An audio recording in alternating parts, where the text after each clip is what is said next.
Greetings one, greetings all. Today is the weekend and the temperature is struggling to hold around 40 to 45 degrees. I got a pretty stiff wind today, but I'm still embarking on an adventure.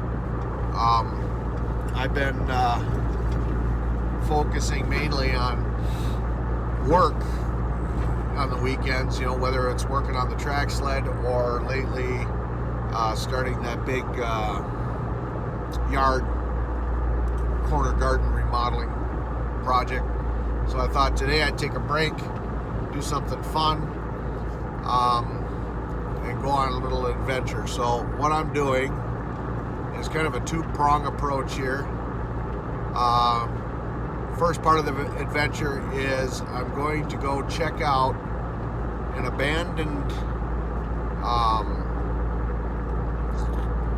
factory or something. I don't even know what it is. I haven't been there yet, but my brother-in-law knows I'm into amphibious ATVs, and he is a truck driver, and he went to some place, and in the back, in the weeds, he found a bunch of abandoned amphibious ATVs sitting there.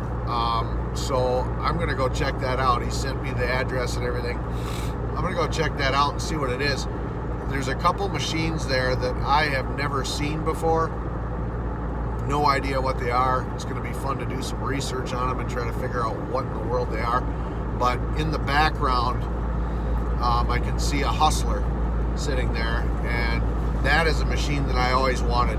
I always thought the way they look is really cool compared to the other ATVs out there, the amphibious ATVs. I think the other ones kind of look kind of clownish, like a clown car. Like my ATEX, for example, that just looks ridiculous. I don't like the looks of it. And the Skipper that I have, that's kind of a fairy tale looking little thing too. But these Hustlers, they just look like, So I'm really into them. I'd love to get my hands on one, and there's one sitting back in the weeds at this place. So I'm going to go on a little covert exploratory mission here and see if I can check these things out. They're on private property. Apparently the factory is closed down.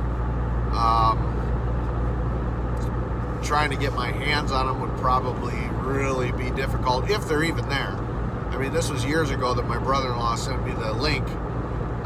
Who knows? The business closed down. Maybe they cleaned out the property and they're sitting in a scrapyard somewhere. If that's the case, I might try to start hitting junkyards in the area and see if I can find them there.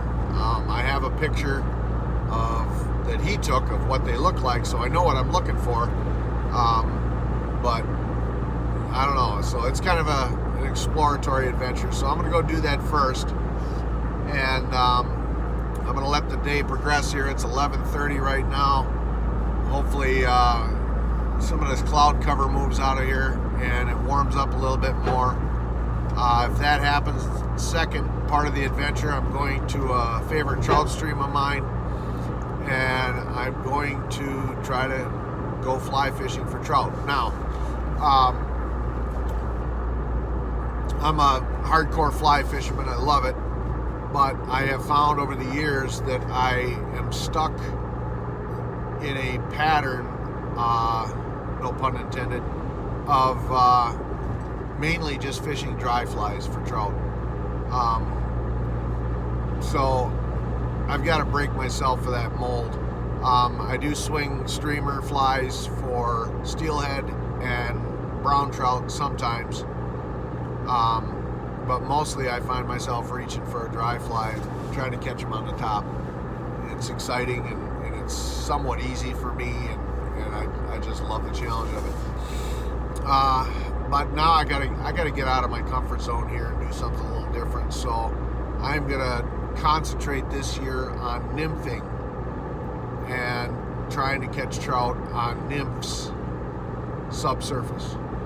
I realize that 80% of the time the trout are feeding under the surface of the water. The rest of the time they'll occasionally come up on top for something. So I'm missing out on a lot of caught fish by just being basically intimidated by a tactic that I don't know how to do. So I'm going to force myself to learn that this year. I've been watching a bunch of YouTube videos on European nymphing techniques. It looks relatively simple, so I'm going to try to figure it out and see if I can make it work. So today I packed my fly box is nothing but nymphs and streamers. So that's what I'm gonna do today. Being this early in the spring, temperatures in the 40s, no real insects are hatching right now. I don't expect I would see any sort of surface activity anyway, so everything is going to be under the surface, and the trout are probably going to be still relating to their winter haunts, which are the deep runs and the pools. So that's what I'm going to try to do, and we'll see what happens. Most of the time when I'm trout fishing anyway, I don't catch that many fish on the dry flies. So it's not like if I don't catch any fish, this is going to really destroy me and bother me a lot. I'm used to it, put it that way. So yeah, so that it's a 1-2 punch today.